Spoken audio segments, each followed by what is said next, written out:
क्या आपकी रातों की नींद किसी अनजाने भय ने छीन ली है? क्या आपका हंसता खेलता जीवन अचानक से मुड़ जाने लगा है? क्या आपके हर बनते काम आखिरी क्षण में आकर बिगड़ जाते हैं और आपको समझ भी नहीं आता कि ऐसा क्यों हो रहा है? क्या आपको अपने ही घर में, अपने ही विचारों में एक अनजाना सा बोझ महसूस होता है?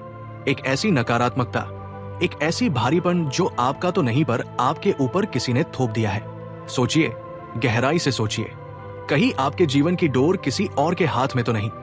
कोई ऐसा गुप्त शत्रु, कोई ऐसा अदृश्य दुश्मन जो आपके सामने तो मित्र होने का स्वांग रचता है, पर आपकी पीठ पीछे आपकी जड़ें काटने में लगा है। वो आपकी सफलता से जलता है, आपकी खुशियों से ईर्ष्या करता है और आपके जीवन को नष्ट होते देखकर मन ही मन प्रसन्न होता है। ये शत्रु कोई बाहरी व्यक्ति हो सकता है या शायद कोई ऐसा जिस पर आप आंखें बंद करके विश्वास करते हैं। ये वो शत्रु है जो शस्त्र से नहीं षड्यंत्र से वार करता है। वो आपके सम्मान को, आपके स्वास्थ्य को, आपके रिश्तों को और आपके धन को धीरे धीरे दीमक की तरह चाट जाता है और आप बस असहाय होकर अपने भाग्य को कोसते रह जाते हैं। आप मंदिर जाते हैं, प्रार्थना करते हैं, हर संभव प्रयास करते हैं, पर वो नकारात्मक ऊर्जा इतनी प्रबल है कि आपकी सकारात्मकता उस तक पहुंच ही नहीं पाती। यदि आपके साथ ऐसा कुछ भी हो रहा है तो आज इस क्षण इस वीडियो को अंत तक देखिएगा, क्योंकि आज हम उस प्राचीन ज्ञान, उस रहस्य को उजागर करने जा रहे हैं जो युगों से हमारे आर्ष मुनियों की धरोहर रहा है। एक ऐसा ज्ञान जो प्रकृति की साधारण सी दिखने वाली चीजों में छिपी असाधारण शक्तियों को जानता है। आज हम बात करेंगे एक ऐसे अचूक और शक्तिशाली विधान की जिसे करने के बाद आपका शत्रु, आपका दुश्मन, चाहे वो कितना भी शक्तिशाली क्यों ना हो, चाहे वो 7 पर्दों के पीछे क्यों ना छिपा हो, वो आपके सामने घुटने टेक देगा। वह केवल हारेगा नहीं, बल्कि अपने की पर बैठकर रोएगा, पछताएगा। उसे अपनी हर उस पीड़ा का एहसास होगा जो उसने आपको दी है। ये कोई साधारण टोटका या उपाय नहीं है। ये कर्म और धर्म के सिद्धांत पर आधारित एक ऐसी प्रक्रिया है जो आपकी रक्षा भी करती है और आपके शत्रु के मन में पश्चाताप की अग्नि भी प्रज्वलित कर देती है। यह है शत्रु मुक्ति का वह मार्ग जिसमें विनाश नहीं बल्कि शत्रु की शत्रुता का विनाश है। आज हम जानेंगे कि कैसे एक साधारण सा नींबू जब एक गिलास पानी में सही विधान, सही समय और सही संकल्प के साथ डाला जाता है तो वो ब्रह्मांड की ऊर्जा को इस तरह से मोड़ देता है कि आपके दुश्मन का पूरा अस्तित्व हिल जाता है। उसका अहंकार, उसका षड्यंत्र, उसका द्वेष, सब कुछ उसी पानी के गिलास में समाहित होकर निष्क्रिय हो जाता है। तो अपनी श्वास को स्थिर कीजिए और अपने मन को एकाग्र करके इस गढ़ ज्ञान को सुनने और समझने के लिए तैयार हो जाइए।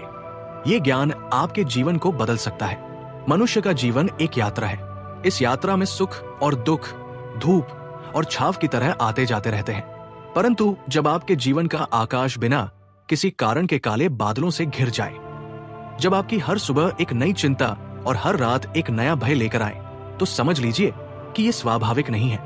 ये किसी ऐसी नकारात्मक ऊर्जा का प्रभाव है जिसे जानबूझकर आपके जीवन की ओर धकेला गया है। शत्रुता इस संसार का सबसे बड़ा दुख है, एक ऐसा जहर जो धीरे धीरे आपके पूरे अस्तित्व में फैल जाता है।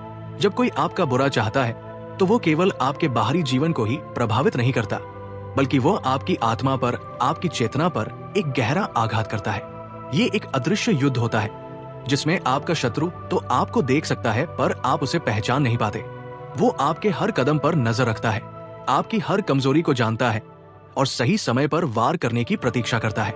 इस अदृश्य शत्रुता का पहला लक्षण है मन की अशांति। आपका मन बिना किसी वजह के व्याकुल रहने लगता है। आप एक कमरे में अकेले बैठे होंगे पर आपको लगेगा जैसे कोई आपको घूर रहा है। एक अनजाना सा डर आपके हृदय में घर कर लेता है। आपको अपने ही प्रियजनों पर संदेह होने लगता है। नींद गहरी नहीं आती। सपनों में अजीब और भयानक दृश्य दिखाई देते हैं। कभी कभी ऐसा लगता है जैसे किसी ने आपके विचारों को ही बांध दिया हो।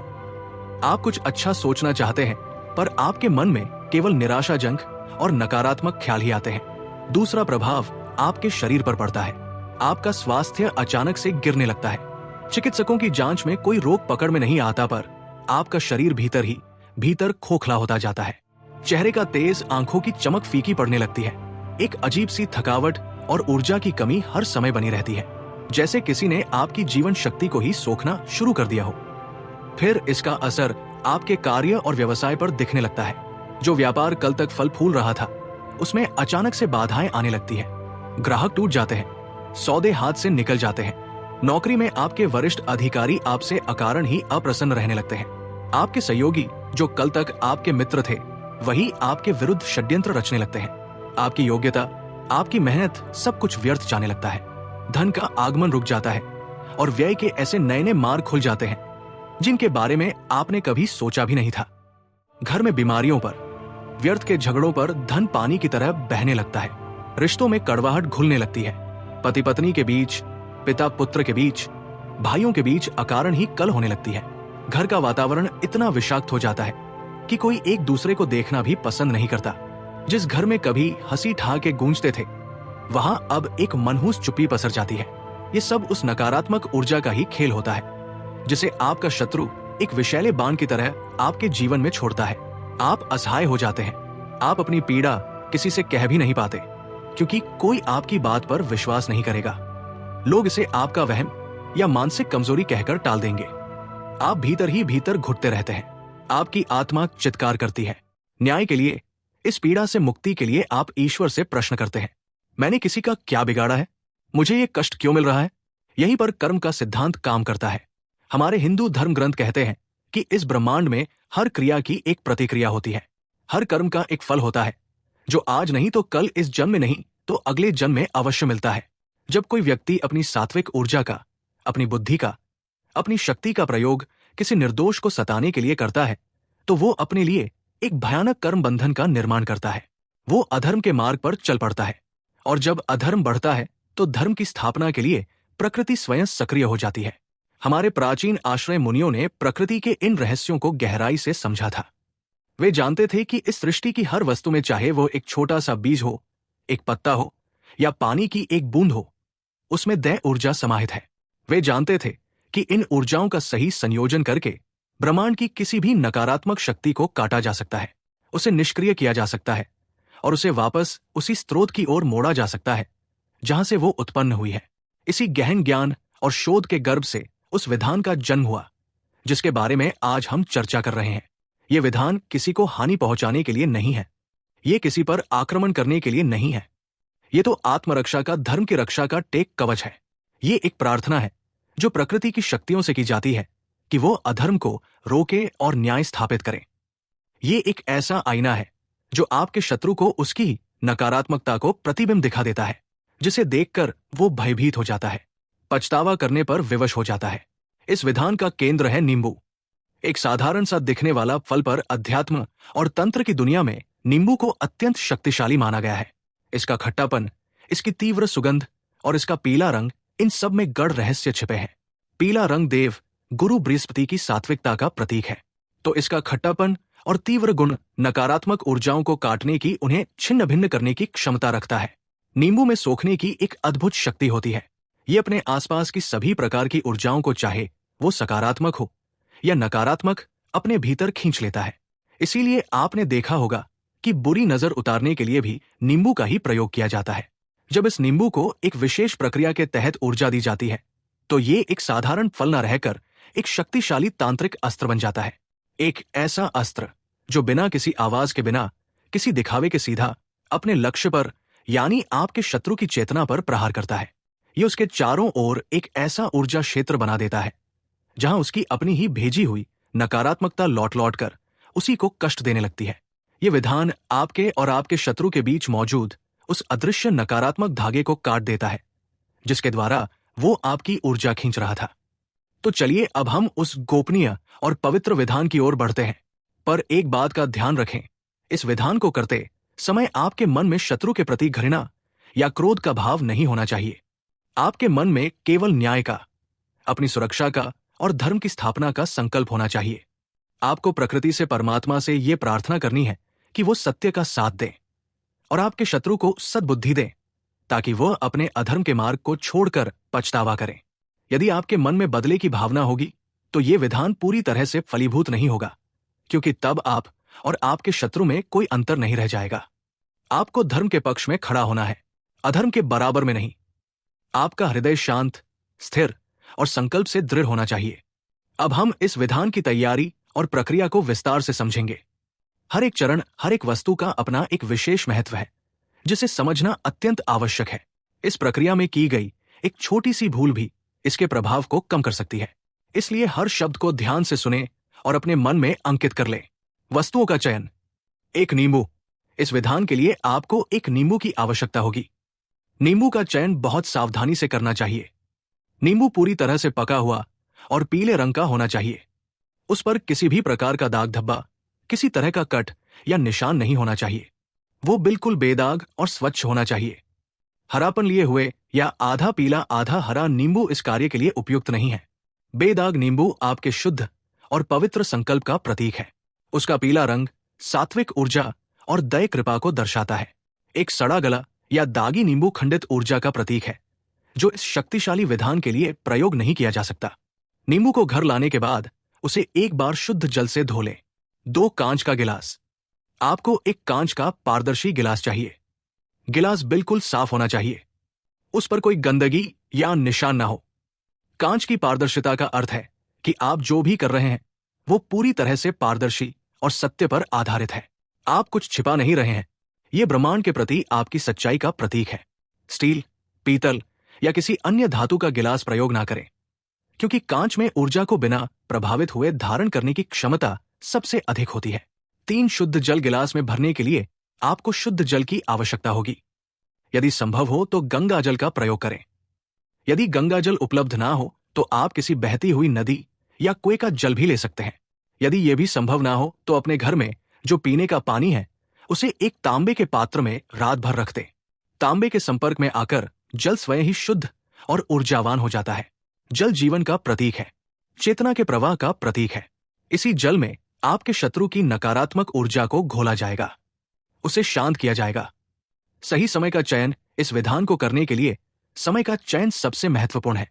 इसे किसी भी दिन या किसी भी समय नहीं किया जा सकता। इसके लिए सबसे उपयुक्त समय होता है शनिवार की रात्रि या अमावस्या की रात्रि। शनिवार का दिन न्याय के देवता शनिदेव को समर्पित है। शनिदेव कर्म फलदाता है। वो हर अच्छे और बुरे कर्म का हिसाब रखते हैं और समय आने पर उसका फल अवश्य देते हैं।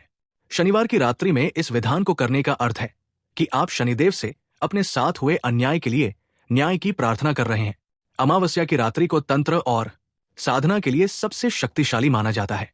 इस रात्रि में ब्रह्मांड की रहस्यमय शक्तियां अपने चरम पर होती है। इस समय में की गई कोई भी साधना या संकल्प कई गुना अधिक फल देता है। अमावस्या का अंधकार नकारात्मकता का प्रतीक है और इसी अंधकार में हम उस नकारात्मकता को नष्ट करने का बीज बोते हैं। इस रात्रि में किया गया विधान शत्रु पर अत्यंत तीव्र और अचूक प्रभाव डालता है। समय रात्रि का होना चाहिए जब चारों ओर शांति हो, कोलाहल ना हो। रात्रि का समय इसलिए भी चुना जाता है क्योंकि इस समय हमारी चेतना बाहरी दुनिया से कटकर अंतर्मुखी हो जाती है। हमारा ध्यान अधिक केंद्रित और गहरा होता है। स्थान और दिशा। इस विधान को करने के लिए अपने घर में एक शांत और स्वच्छ स्थान चुनें। यह आपका पूजा घर हो सकता है या कोई भी ऐसा कमरा जहां आपके अलावा और कोई ना हो और प्रक्रिया के दौरान कोई आपको परेशान ना करे। स्थान को पहले साफ सुथरा कर लें। हो सके तो उस स्थान में थोड़ा गंगा जल छिड़क कर उसे पवित्र कर लें। आपको एक आसन बिछाकर बैठना है। आसन ऊनी या कुश का हो तो सर्वोत्तम है। आपका मुख दक्षिण दिशा की ओर होना चाहिए। दक्षिण दिशा को यम और काल की दिशा माना जाता है। ये दिशा नकारात्मक शक्तियों और शत्रुओं पर नियंत्रण के लिए की जाने वाली साधनाओं के लिए सबसे उपयुक्त मानी गई है। जब आप दक्षिण की ओर मुख करके बैठते हैं तो आप ब्रह्मांड की उन शक्तियों का आह्वान करते हैं जो दंड देने और न्याय करने की क्षमता रखती है। मानसिक और शारीरिक तैयारी। विधान करने से पहले स्नान करके स्वच्छ वस्त्र धारण करें। वस्त्रों का रंग काला या गहरा नीला हो तो अच्छा है, क्योंकि ये रंग शनि देव से संबंधित है और बाहरी नकारात्मक ऊर्जाओं से आपकी रक्षा भी करते हैं। सबसे महत्वपूर्ण है आपकी मानसिक तैयारी। जैसा कि पहले भी बताया गया है, आपका मन शांत और स्थिर होना चाहिए। अपने मन से क्रोध, घृणा और प्रतिशोध की भावनाओं को निकाल दें। अपनी आंखें बंद करें। गहरी श्वास लें और छोड़ें। अपने इष्ट देव का, अपने गुरु का ध्यान करें और फिर उस परमात्मा से, उस ब्रह्मांड की शक्ति से प्रार्थना करें। हे परमपिता परमेश्वर, आप सर्वज्ञ हैं, आप न्यायकारी हैं। मेरे जीवन में जो कष्ट है, जो पीड़ा है, वो आपसे छिपी नहीं है। मेरा शत्रु जो अकारण ही मुझे सता रहा है, मेरे जीवन में विष खोल रहा है, आप उसके अधर्म को देख रहे हैं। मैं आज ये विधान किसी को नष्ट करने की कामना से नहीं, बल्कि अपनी और अपने परिवार की रक्षा के लिए कर रहा हूं। मैं धर्म की स्थापना के लिए, न्याय के लिए आपसे प्रार्थना करता हूं। आप मेरे शत्रु को उसके कर्मों का बोध कराएं। उसके हृदय में पश्चाताप की भावना जगाएं, ताकि वो इस अधर्म के मार्ग को त्याग दे। हे प्रभु, मेरी रक्षा करें और सत्य का साथ दे। ये प्रार्थना आपके संकल्प को शक्ति देगी। आपका संकल्प जितना शुद्ध और दृढ़ होगा, ये विधान उतना ही शक्तिशाली और प्रभावी होगा। अब हम उस क्षण में प्रवेश कर रहे हैं जहां संकल्प को क्रिया में बदला जाएगा। ये इस विधान का सबसे महत्वपूर्ण और संवेदनशील भाग है।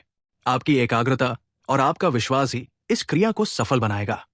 चारों ओर घोर सन्नाटा है। रात्रि का अंधकार गहरा हो चुका है। आपका मुख दक्षिण दिशा की ओर है और आपके सामने आसन पर पूजा की सामग्री रखी है। वो बेदाग नींबू व पारदर्शी कांच का गिलास और पात्र में रखा हुआ शुद्ध जल विधान की प्रक्रिया। प्रथम चरण, ऊर्जा का आवाहन। सबसे पहले अपने दाहिने हाथ में वो नींबू उठाएं। अपनी मुट्ठी को बंद कर लें, पर बहुत जोर से नहीं। अब अपनी आंखें बंद करें। पूरी एकाग्रता के साथ अपने शत्रु का चेहरा अपनी कल्पना में लाएं। उसके द्वारा दी गई हर पीड़ा को, हर कष्ट को, हर धोखे को याद करें। उस दर्द को महसूस करें। अपने भीतर उस अन्याय के प्रति एक ठंडी, शांत पर दृढ़ ज्वाला को महसूस करें। ये क्रोध की ज्वाला नहीं, ये न्याय की ज्वाला है। अब मन ही मन या बहुत धीमी आवाज में एक विशेष मंत्र का जाप करें। यदि आपको कोई विशिष्ट शत्रुनाशक मंत्र जात नहीं है, तो आप मां दुर्गा या मां काली के किसी भी बीज मंत्र जैसे ओम दोम दुर्गाय नमः या ओम क्रीम कालिकाय नमः का 108 बार जाप कर सकते हैं। यदि यह भी संभव ना हो तो केवल ओम का लंबा और गहरा उच्चारण करें। जब आप मंत्र जाप कर रहे हो तो ये भावना करें कि मंत्र की ऊर्जा आपके शरीर से होकर, आपकी भुजा से होकर, आपकी हथेली के माध्यम से उस नींबू में प्रवेश कर रही है। महसूस करें कि वो नींबू अब एक साधारण नींबू नहीं रहा, बल्कि वो एक ऊर्जा का गोला बन गया है। वो आपके संकल्प की, आपकी पीड़ा की और मंत्र की शक्ति से आवेशित हो चुका है। हर एक मंत्र के साथ ये कल्पना करें कि आपके शत्रु की सारी नकारात्मक ऊर्जा, उसके सारे बुरे इरादे, सारे षड्यंत्र उस नींबू के भीतर खींचे चले आ रहे हैं। वो नींबू उन सभी बुरी शक्तियों को अपने अंदर सोख रहा है। ये प्रक्रिया अत्यंत महत्वपूर्ण है। इसमें जल्दबाजी ना करें। अपना पूरा समय लें। जब आपको यह महसूस होने लगे कि नींबू भारी हो गया है, कि वो ऊर्जा से कांप रहा है, तब समझें कि यह चरण पूरा हो गया है। द्वितीय चरण, बंधन। अब उस नींबू को अपने सामने आसन पर रख दें।